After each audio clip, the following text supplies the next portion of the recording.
Some teachers ban them, others embrace them. Most of us are somewhere in between, wondering if we should confiscate or collaborate. So let's break down what works, what doesn't, and how to keep phones from hijacking your lesson plans. I'm John Van Dusen, a longtime teacher, coach, and Army officer, and in this episode, we are tackling the topic that buzzes, beeps, and TikToks its way into every classroom: student cell phones. Let's first talk about why cell phones are such a classroom challenge. And the first thing I'll say is that students are getting them younger and younger and younger and younger. I graduated in 2000. I did not have a cell phone until after I graduated high school because everybody thought it'd be a great idea to have one before going to college. And I had the Nokia Brick, and that sucker, the battery would last for days, sometimes weeks. I didn't know anybody who had a charger in their truck or their car because you just didn't need it. But at the same time, all it would do is place a phone call, and I think you could play the game Snake, but that's it. So now you take one of these suckers. Oh my goodness, we can do literally everything on my phone that I could do on my first computer. So with that, students are getting them younger and younger and younger and younger. I know most of my eighth graders, a vast majority of my eighth graders, there's probably only a couple that don't have a cell phone. And you go down to seventh grade, a ton of them have cell phones too. Sixth, fifth, a lot of fifth graders have cell phones. And this is going to vary obviously on your grade level and where you live in the country and what's acceptable in your community. But I think one of the reasons that cell phones are such a distraction is because I think it really kind of snuck up on us teachers in that, oh my gosh, now I have a fourth grader with a cell phone.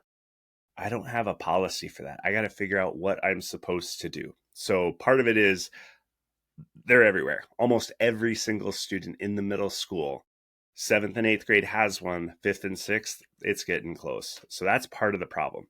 Another problem is the absolute distraction factor that these bad boys come with. So if you've been in education longer than a day and you've attended some kind of basketball game or some type of award ceremony, you'll see that a lot of times the phone is used as a behavior device or as a distraction device. If my little brother is playing a game on his phone, I know he's not acting up in the stands or causing a ruckus in the auditorium, which is great. It really is. But when we're in the classroom, we need to be able to differentiate those two environments. And that kind of leads to my next point in the phone as a distraction. And that's really blurred boundaries, is how I'm going to call that. And phones are both personal devices, but they can also be really powerful education tools. And as teachers, I think we struggle using that. I know that if you've ever been on a Zoom meeting, you see people zone out, they're checking their phone, because on that phone is literally everything that they would want to be distracted by, whether that's social media, whether that's texting with coworkers, it could be email, it could be door dashing some food, right? So there's so many different things. And the boundaries of when to use your phone, when not to use your phone. I think as adults, we struggle with that sometimes. So, how could we possibly expect a child to understand those boundaries as well?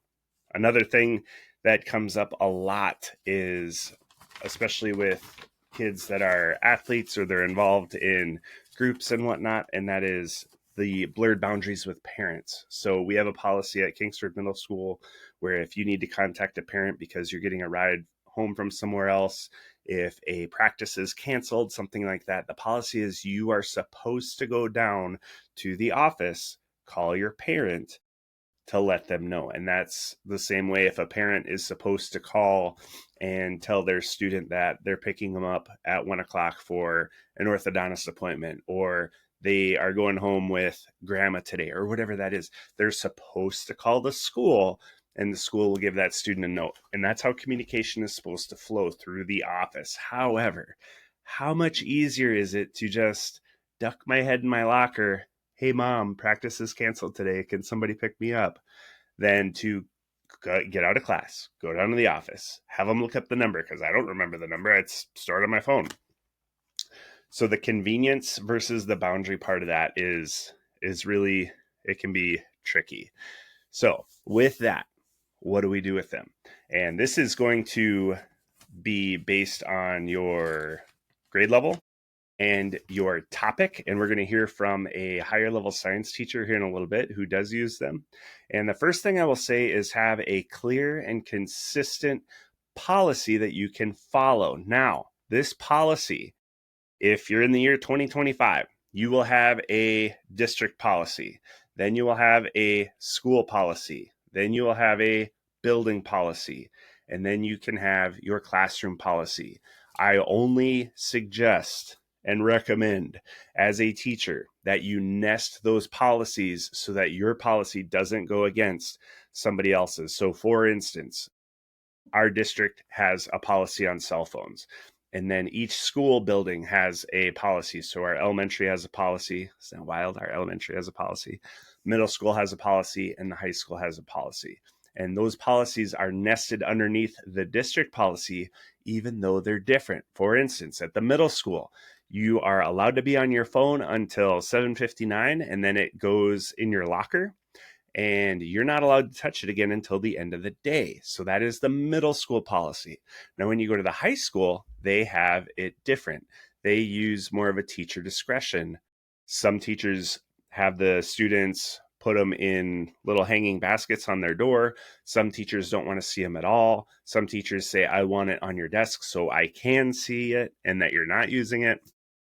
But the biggest thing is each classroom policy nests underneath the building policy. So make it clear and be consistent with it. And then the second part of that is set the tone early. So on day one, it's the elephant in the room. Let's talk about cell phones. Let's talk about how we respect the room, our classmates, and the technology. So let's just talk about it day one. And going back to that, we had a policy in the middle school that we changed where we said students could have their phones on them. They just weren't allowed to use them unless it was passing time. So then we changed that to where they're not allowed to use them at all. Well, that was a big transition. It took about 2 years to get those students used to that new policy. But now that we're there, it's not nearly as much of a problem as it used to be. So the third thing I'd say about managing them in the classroom, and this is going to go more towards the older grades, is teach it as a tool with a purpose. So you can use the phones for quick polls, especially if you're using something like Kahoot or Socrative. You can use it for research. You can use it on collaborative projects, especially like Google Slides and whatnot.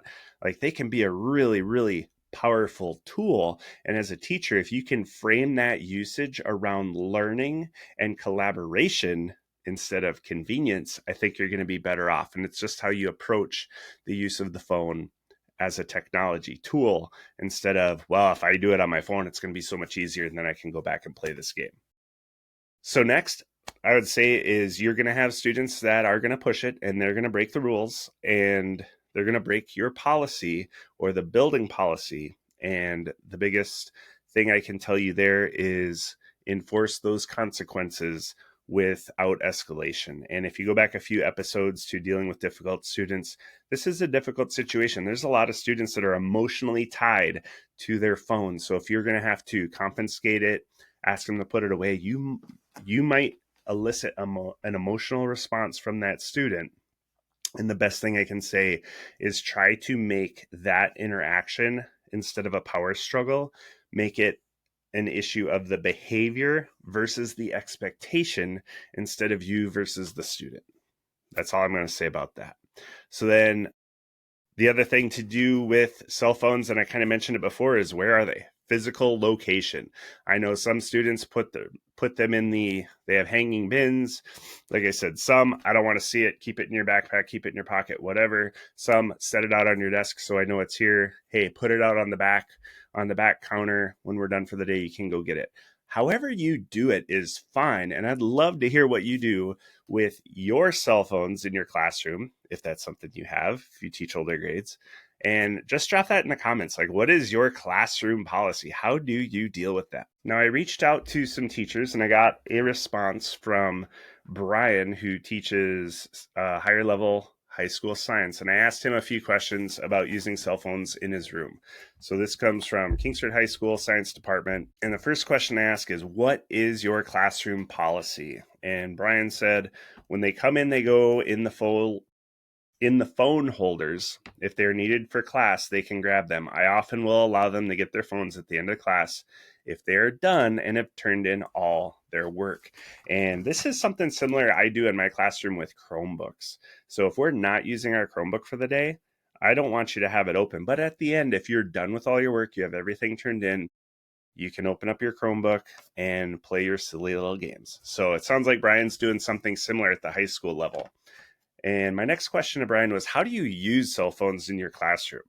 And he said, and I thought this was super interesting. He goes, I have several assignments that they will take pictures of and turn into Google Classroom. If a student doesn't have their phone, or I have restricted their use, they can use the camera on their computer. Also, in physics, it's nice to have pictures to submit for lab reports. So again, that goes back to the using it as a tool instead of a convenience, which it's way more convenient to take a picture with your phone than try to set up your Chromebook camera. But I just thought that was really interesting because he's teaching physics, so it's way better to have a picture of what you're doing instead of just trying to explain it with words.